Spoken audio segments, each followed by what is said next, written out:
जो चिन्हे ताके निर्मल अंगा, अनचिन्हे नर भयउ पतंगा। नमस्कार दोस्तों, मैं अविनाश दास रेशनल कबीर यूट्यूब चैनल में आप सबका हार्दिक स्वागत करता हूं। साथियों, यदि चैनल को सब्सक्राइब नहीं किए हैं तो सब्सक्राइब ज़रूर करें, शेयर करके अपने सभी साथियों तक, सभी ग्रुपों तक पहुंचाएं। बेल आइकन को प्रेस करें, ऑल नोटिफिकेशन ऑन रखें ताकि हर नया अपडेट आप तक पहुंच सके। लाइक और कमेंट ज़रूर करें दोस्तों। जैसा कि आप जानते हैं, इस चैनल का उद्देश्य किसी भी जाति, धर्म, संप्रदाय या व्यक्ति विशेष को आहत पहुंचाना नहीं है, लेकिन दोस्तों इस चैनल का परम उद्देश्य है जन जन में तार्किक बुद्धि को विकास करना, सत्य तक पहुंचने के लिए स्वतंत्र चिंतन को महत्व देना। जब तक आदमी स्वतंत्र होकर के एक फ्री थिंकर की तरह सोचेगा नहीं, तब तक दोस्तों वो तथ्य तक नहीं पहुंच सकता है। तब तक उसे थोपा जा सकता है। मैं भी आपके ऊपर कुछ अपना ज्ञान थोप सकता हूँ, मेरे जैसा दूसरा आदमी भी थोप सकता है। बहुत बड़ी भीड़, बहुत बड़ा समूह मिलकर के थोप सकते हैं, जिस पर कि आपके बहुत ज़्यादा विश्वास हो सकता है। लेकिन दोस्तों तथ्य तक पहुंचने के लिए सारे थोपा हुआ जो भी पदार्थ है उससे अपने आप को निकाल करके और फ्री चिंतन करके स्वतंत्र रूप से आप सोचेंगे, प्रयोग करेंगे, परीक्षण करेंगे, परिणाम देखेंगे, तभी सत्य तक पहुंच सकते हैं। सद्गुरु ने कहा है, जो चिन्हे ताको निर्मल अंगा, अनचिन्हे नर भय पतंगा। जो तथ्य को पहचान लिया उसका जीवन जो है निर्मल हो गया। यहाँ अंग लिखा है, अंग प्रत्यंग उसका निर्मल हो गया, उसका सारा जीवन निर्मल हो गया। और जिसने तथ्य को नहीं समझा वो क्या हुआ? पतंगा हो गया। पतंगा क्या है? आप देखते हैं, दीपक जलाकर देखते हैं, मोमबत्ती जलाकर देखते हैं, बिजली का बल्ब जलाकर देखते हैं, रात के समय उस पर जो है उड़ने वाले छोटे छोटे कीड़े उस पर कूदते हैं और पंख जल जाने से कितने तो मर जाते हैं, गर्म से कितने घायल हो जाते हैं और तड़प तड़प कर अपना प्राण दे देते हैं। यानी सुख समझ करके दुख को अपना लेते हैं। वो सोचते हैं कि इस प्रकाश में हमको आनंद मिलेगा और उस प्रकाश में वो झपाते हैं, कूदते हैं और उसमें जो है मर जाते हैं। तो साथियों, जो तथ्य को नहीं पहचानेगा वो सत्य के धोखे में, असत्य में, सुख के धोखे में, दुख में कूद करके अपने आप को नष्ट करेगा, जैसा कि पतंगा नष्ट करता है। ये इस पद का अर्थ है। साथियों, पहचानना किसको है और उसको पहचान कर क्या होगा, ये बहुत बड़ा प्रश्न है। सारे आध्यात्मिक जगत में, सारे दार्शनिक जगत में, सारे धार्मिक जगत में इसी प्रश्न के इर्द गिर्द सब कुछ चलता है। ग्रंथ लिखे जाते हैं, पंथ चलाए जाते हैं, प्रवचन किए जाते हैं, आइडियोलॉजी तैयार किए जाते हैं इसी प्रश्न के इर्द गिर्द कि आखिरी सच क्या है। साथियों, किसी ने तो कहा परमात्मा ही परम सत्य, परमाघन, परमानंद स्वरूप परमात्मा ही परम सत्य है। किसी ने कहा रे परमात्मा आत्मा कुछ नहीं होता, आत्मा है परम सत्य जो सोचता है, बोलता है और परमात्मा के विषय में बातें, सिद्धांत निर्धारित करता है, जो प्रत्यक्ष है। तो दोस्तों, किसी ने कहा नहीं, आत्मा परमात्मा दोनों झूठे हैं। विज्ञान ने खोज निकाला है आत्मा क्या है, मैं ऐसा भाव होता है, वो है क्या चीज? कहा जो ब्रेन सेल्स होते हैं, वो ब्रेन सेल्स में क्या होता है, हर सेल में ब्रेन सेल होता है। और वो ब्रेन सेल के लक्षण क्या है, न्यूरॉन्स के लक्षण क्या है कि एक ही शरीर से विभाजन के द्वारा जितने नए सेल्स बनते हैं वो सब एकीकरण का भाव रखते हैं, सेंस को एकीकरण का भाव रखते हैं, और इसी एकीकरण से स्वसत्ता का भान होता है, मैं का बोध होता है। मैं जैसा, आत्मा जैसा कहीं कुछ होता जाता नहीं। इस प्रकार से दोस्तों अनेक पंथों की अनेक फिलॉसफी है। कोई कहते हैं कि यहाँ पीनियल ग्लैंड में आत्मा रहता है, कोई कहते हैं कि हृदय में आत्मा रहता है, कोई कहते हैं कि आत्मा चलायमान रहता है पूरे शरीर में। इस प्रकार अनेक मत पंथ हैं दोस्तों। बुद्धिज्म में आत्मा को क्या माना गया है, इस पर बहुत बहस चलती रहती है। कई लोग तो कहते हैं कि जैसे वर्तमान में विज्ञान ने आत्मा को कहा, आत्मा जैसा कुछ नहीं, यह एक संयोग है सेंस का, जिसके कारण स्व ऐसा समझ में आता है। ऐसा बुद्ध ने पहले कह दिया था, विज्ञान ने बाद में जाना है। इस तरह के कुछ लोगों का कहना है। लेकिन दोस्तों बुद्ध के साहित्य को आप पढ़ेंगे तो स्पष्ट पाएंगे कि रूप, वेदना, संज्ञा, संस्कार और विज्ञान, ये पांचों स्कंध के योग से मैं ऐसा अपने को यह चेतना जानती है। और ये पांचों स्कंध का जब तक संयोग रहेगा तब तक निर्वाण नहीं हो सकता। मैं यहाँ पर बुद्ध के सिद्धांत कह रहा हूँ, ये भ्रम में मत रहना कि बुद्ध को किसने किस तरह से डिफाइन किया। आज वर्तमान में जो भारतीय बौद्ध हैं, अम्बेडकरवादी बौद्ध हैं, वो आधुनिक विज्ञान को थोपते हैं बुद्ध के ऊपर। मैं मानता हूँ तथागत बुद्ध वैज्ञानिक सोच के थे, लेकिन उनके विज्ञान में उस समय का विज्ञान था जिस समय वो थे। आज के विकसित विज्ञान में जिन चीज़ों की खोज हो चुकी है, उन चीज़ों को अगर हम थोपते हैं, हम तो कबीरपंथी हैं, हम कबीर साहिब पर भी उन चीज़ों को नहीं थोपते जो आज विज्ञान ने विकसित किया है। हम यही कहते हैं कि उस समय, अपने समय विज्ञान जिस पड़ाव पर था उसी की बात कबीर करते हैं। इसी तरह बुद्ध के ज़माने में विज्ञान जिस पड़ाव पर था, बुद्ध उसी की बात कर सकते हैं। तो दोस्तों उस समय चिंतन चलता था, रूप, वेदना, संज्ञा, संस्कार और विज्ञान। ये विज्ञान का मतलब ये साइंस नहीं है, यहाँ पर विज्ञान का मतलब स्वसत्ता का जो भान होता है उसके लिए विज्ञान शब्द का प्रयोग हुआ है। तो ये पांचों स्कंध जो है यही मिलकर के एक स्वसत्ता का बोध कराते हैं। उसी को बुद्ध ने अत्त कहा, और उसी अत्त का जब संशोधित करके संस्कृत भाषा बनाई गई तो उसी अत्त को आत्मा कहा गया। तो आत्मा का अस्तित्व बौद्धिज्म में नहीं है, ऐसा कहना जो है बेईमानी है दोस्तों। आत्मा को दूसरे तरह से डिफाइन किया गया है, जैसा आज डिफाइन किया जाता है। आज जो है गीता के हिसाब से कहा जाता है कि आत्मा जो है अजर अमर अविनाशी है। बुद्ध आत्मा को अजर अमर अविनाशी नहीं मानते, लेकिन जन्म मरण लेने वाला मानते हैं। लेकिन जो है वो उसी आत्मा को मोक्ष मानते हैं जिसका निर्वाण हो गया। जिस किसी का मरना निर्वाण बुद्ध नहीं मानते, वर्तमान के बौद्ध भले मान ले। पांचों स्कंध जब बुझ जाते हैं, अच्छी तरह से विखंडित हो जाते हैं, और जो है वहाँ पर जो है स्वसत्ता का भान नहीं बचता, उसी को निर्वाण कहा है। और जो निर्वाण प्राप्त किया है उसी को मरने के बाद परिनिर्वाण कहा है। ये बौद्ध ग्रंथों के आधार पर मैंने आपको बता दिया। गीता में कहा है कि आत्मा जो है अजर अमर अविनाशी है, ये न कभी जन्मता है न कभी मरता है, ये ऐसा ही है, ये शरीर में आता है और जाता है। इस प्रकार एक सिद्धांत ये है, और ये सारे सिद्धांत अपने अपने जगह पर दृढ़ है।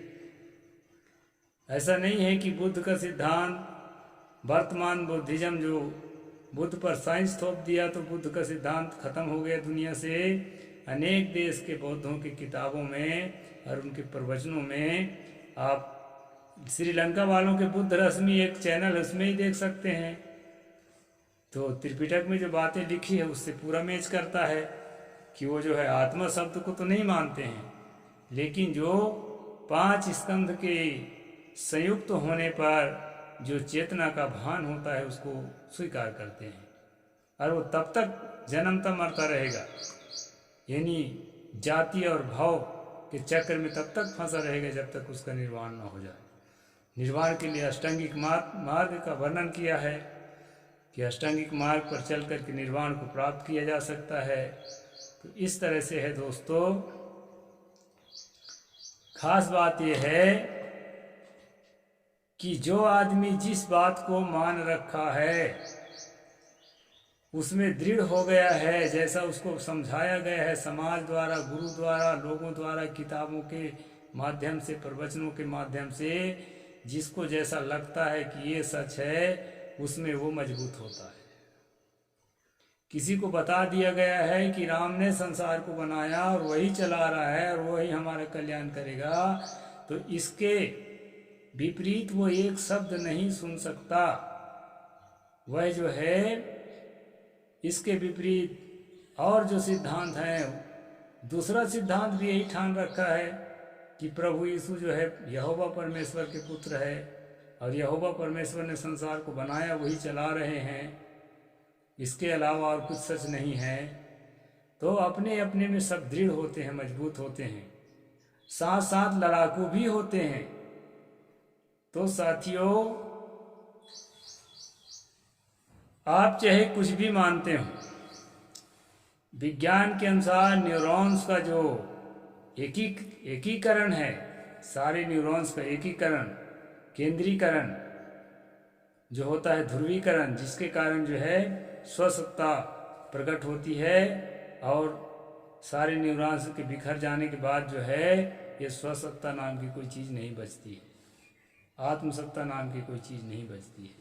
ये विज्ञान का मत है। अगर इस मत को मानते हैं तो, और बुद्धिज्म के पुराने मत को मानते हैं तो, जिसमें 5 स्कंध जब तक है तब तक जो है स्वसत्ता यानी आत्मसत्ता रहेगी, और जब साधना के द्वारा निर्वाण को प्राप्त कर लेगा तो ये सारे स्कंध बिखर जाएंगे और क्लेश मुक्ति के साथ साथ जो है स्कंध मुक्ति भी हो जाएगी। इसको खंड लिखा है, आज की भाषा में स्कंध बोलते हैं। तो दोस्तों, इस तरह से अगर आप मानते हैं तो, और गीता की तरह आप मानते हैं कि आत्मा अजर अमर अविनाशी है तो, या अन्य किसी तरह भी मानते हैं तो, इतना तय है कि मरने के बाद क्या होता है इसका सही हिसाब किताब किसी के पास नहीं है, न हिंदू के पास, न मुसलमान के पास, न ईसाई के पास, न जैन के पास, न बौद्ध के पास, न कबीरपंथी के पास। मरने के बाद क्या होता है इसका लेखा जोखा किसी के पास नहीं है। सिर्फ जो है जीवन में चल रही प्रक्रियाओं के आधार पर एक कयास लगा करके ये सब लिखा जाता है और प्रवचनों में सुनाया जाता है। लेकिन दोस्तों, मैं एक साधक हूँ और साथ साथ आपको यह भी स्पष्ट बता देना चाहता हूँ कि मेरी राय स्वतंत्र है। मैं किसी मत से या किसी पंथ से कितना सहमत हूँ और कितना सहमत नहीं हूँ, यह मैं स्वयं तय करता हूँ। मैं निजी तौर पर क्या मानता हूँ और क्या लोगों को बताना चाहता हूँ, यह भी मैं स्वयं तय करता हूँ। खुल खेल और संसार में बांध सके न कोई, सतगुरु कबीर साहब की इस पंक्ति को मैं अपने जीवन में जीता हूँ। मैं ये कह रहा था कि मरने के बाद क्या होता है इसका लेखा जोखा किसी भी मत पंथ के पास नहीं है, न स्पष्ट रूप से कोई प्रमाण नहीं है, उसके बारे में सिर्फ कयास लगाया जाता है। तो साथियों, फिर मैं साधक क्यों हूँ? मैं साधक इसलिए हूँ कि मुझे शांति चाहिए, मुझे प्रसन्नता चाहिए और मुझे जो है दुखों से छुटकारा चाहिए। और जो भी सोचता है कि मुझे दुख से छूटना चाहिए और एकम सुखद वातावरण में, सहज वातावरण में मुझे पहुंचना चाहिए, उसके लिए आत्मसत्ता की ओर अपने वृत्तियों को लौटाना एक ही रास्ता है, और कोई रास्ता नहीं है कि उस अवस्था का अनुभव जीवन में हो सके। और इसी रास्ता का नाम है साधना। चाहे बुद्ध के अष्टांगिक मार्ग का साधना करो, चाहे सतगुरु कबीर साहिब के सहज मार्ग का साधना करो, और चाहे जिस मार्ग को फॉलो करो, लेकिन अगर इस चीज को आपने जीवन में नहीं पाया तो राम भजना, श्याम भजना, अल्लाह भजना, बुद्ध भजना, सारा भजना आपका निरर्थक हो गया। यदि आप मरने के बाद अपना अस्तित्व नहीं मानते तब तो और अपने आप को बहुत धोखा में डाल दिए। अरे भाई, कम से कम मरने के बाद अपना अस्तित्व नहीं मानते तो इस जीवन में शांति का अस्तित्व तो मानते हो। उलझे उलझे राजनीतिक समस्याओं में उलझे, सामाजिक समस्याओं में उलझे, इसको मारना, उसको काटना, इसको नीचा दिखाना, उसको ऊंचा दिखाना, इसी में अगर जीवन गुजार दिए तो अपने जीवन में क्या पाए? शांति, सहजता और निर्वाण और मुक्ति। मुक्ति का मतलब है कि जहां से भी हमको कष्ट मिलता है, बंधन मिलता है, परवस्था मिलती है, उससे अपने आप को अलग पा लेना। अगर ऐसा कुछ आपने जीवन में नहीं किया है तो जीवन निरर्थक गया। पुनर्जन्म मानते हैं तो ऐसा कुछ नहीं पाए, जो बना करके साथ में लेके गए वही आपको उस समय भी मिलेगा। बिना पूंजी के व्यापार तब कैसे करेंगे? यदि पुनर्जन्म नहीं मानते हैं तो उधर तो कुछ है ही नहीं, अब इधरों पूरे दुखे दुख में गुजार दिए तो कुछ भी नहीं हासिल हुआ। इसलिए साथियों, साधना की महती आवश्यकता है। सहज अवस्था में रह करके, सुलझे हुए मन में रह करके यदि हम समाज के लिए सेवा करते हैं, समाज के लिए लड़ाई लड़ते हैं, तो सतगुरु कबीर साहिब ने कहा था, कबीर जात पुकारिया चढ़ चंदन के डार, बाट लगाए ना लगे पुनिका लेत हमार। यानी मैं तो चंदन के डाल में चढ़ करके आकाश में उड़ता हुआ अपनी बात कहता हुआ जा रहा हूँ। चंदन के डार में उड़ने का मतलब एक आनंद मग्न स्थिति में जीवन जीता हुआ, मैं उस आनंद मग्न जीवन जीने की जो सच्चा रास्ता है, जो सच्ची साधना है, उसकी बात बताते चल रहा हूँ। बाट लगाए ना लगे पुनिका लेत हमार, मैं रास्ते में तुम्हें लगाना चाहता हूँ। यदि नहीं लगते हो तो मेरा क्या ले लोगे? तो इस तरह से दोस्तों, अपने आप को न्यारा रखते हुए समाज की सेवा की जाती है।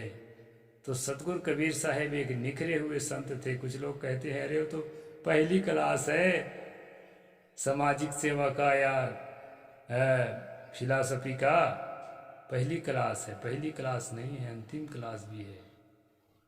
इसलिए सतगुरु कबीर साहब को समझने की जरूरत है।